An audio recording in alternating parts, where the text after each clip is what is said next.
เราว่าอะไรฮะถูกไหมทำอะไรบ้างเนี่ยเราฮัดได้มาเนี่ยเราไม่รู้เลยทำว่าเบอร์สกุลเลยเบอร์นี่มันโหลดอ่ะ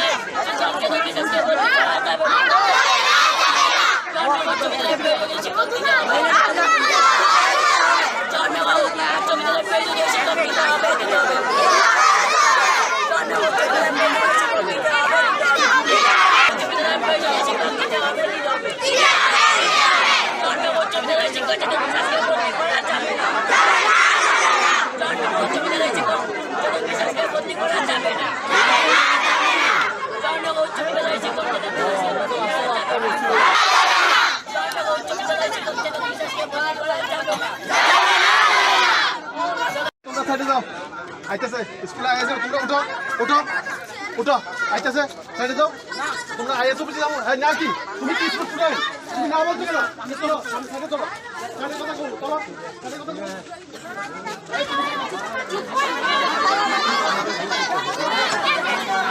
চল জঙ্কু সাইডে যাও সাইডে যাও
এডুকেশন ডিপার্টমেন্টের স্যারে একজন আধিকারিক স্যারে কথা কইব তোমরা বাবা রাস্তাটা একটু সাইড করে দাও গাড়ি গুড়ি জায়গা তোমরা তারপরে তাহলে কথা কো বুঝো কি পারবে না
আমাদের দাবি মানতে হবে, আমাদের দাবি মানতে হবে, আমাদের দাবি মানতে হবে।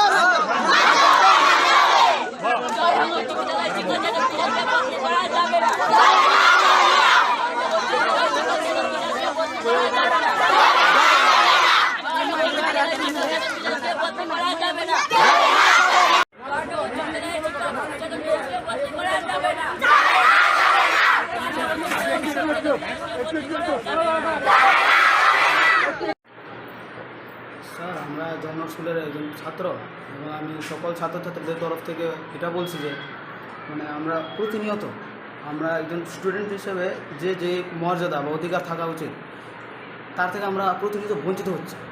এর পেছনে কারণ নানান ধরনের কারণ আছে। প্রথমত আমাদের একজন যে ইংলিশের সাবজেক্ট টিচার যে আমাদের ইংলিশটা ভালোভাবে আমাদের পড়াতে পারবে সেটাও নেই। এবং মানে শিক্ষকের অভাব।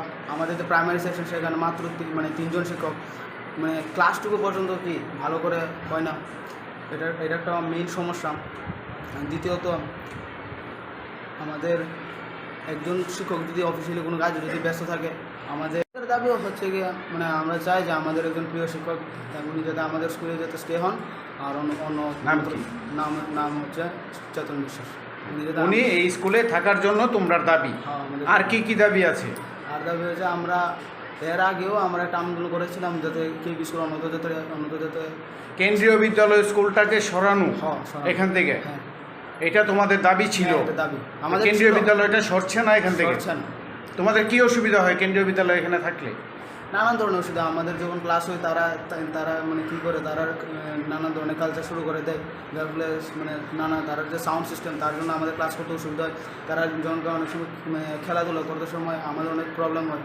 তো নানান ধরনের প্রবলেম আছে। আমরা যখন তারা একজন মানে কি অনেক সময় আমরা খেলাধুলা করতে পারি না, আমাদের যে গ্রাউন্ড এই গ্রাউন্ডের মধ্যে খেলাধুলা করতে পারি না। একথা মানে তাদের জন্য আমরা যে অধিকার থেকে বঞ্চিত হচ্ছি। আর আমি যখন আসছিলাম অফিসে তখন আমি এখানে এসে দেখলাম আমাদের এখানে জওহরনগর কলোনি হাই স্কুলে আমাদের যে প্রিয় ছাত্রছাত্রীরা রাস্তায় বসে আছে। তো আমি যখন এসে দেখলাম, এসে আমি জিজ্ঞাসা করলাম, আমি তখন জানতে পারলাম যে ওখান থেকে নাকি ওদের একজন খুব প্রিয় শিক্ষক চেতন বিশ্বাস নামে খুব প্রিয় শিক্ষককে নাকি আমাদের এখানেরই পাশার আর একটা স্কুল কোলাই কলোনি হাই স্কুলে ট্রান্সফার করা হয়েছে। তো সেই ক্ষেত্রে তাদের এখন দাবি ছিল যে আমাকে বলেছে তারা খুব যেহেতু তাদের প্রিয় শিক্ষক এবং স্কুলের প্রতি খুব সিনসিয়ার, যার কারণে এই টিচার তাদের লাগবে। তো আমাদেরও কি বাচ্চাদের কথা, অবশ্যই আমাদের ছেলেমেয়েদের কথা, ছেলেমেয়ে আমাদের ভবিষ্যৎ, তাদের ভবিষ্যতের কথা চিন্তা করে আমিও আর দেরি না করে তাদের দাবি আমি কেন্দ্রীয় বিদ্যালয়তে এখান থেকে সরানোর কথা হয়তো সাইড এখানে অলরেডি সিলেকশন হয়ে গেছে প্রায় লাস্ট মাসে সম্ভবত আমিও ছিলাম একটা আমাদের এখানে এসএমসি কমিটির মিটিং হয়েছিল, এখানে স্কুল ডেভেলপমেন্ট যে কমিটির মিটিং, সেখানে আমিও ছিলাম, আমাদের ডিএম স্যারও ছিলেন। তো ওইখানে কথা হয়েছে যে এটা দেখা হবে। তো এইভাবে সিদ্ধান্ত নিয়ে আমরা আমাদের যে হায়ার অথরিটি যেখানে পাঠানোর কথা সেখানে আমরা পাঠিয়ে দিয়েছি, ব্যাপারগুলি দেখা হবে।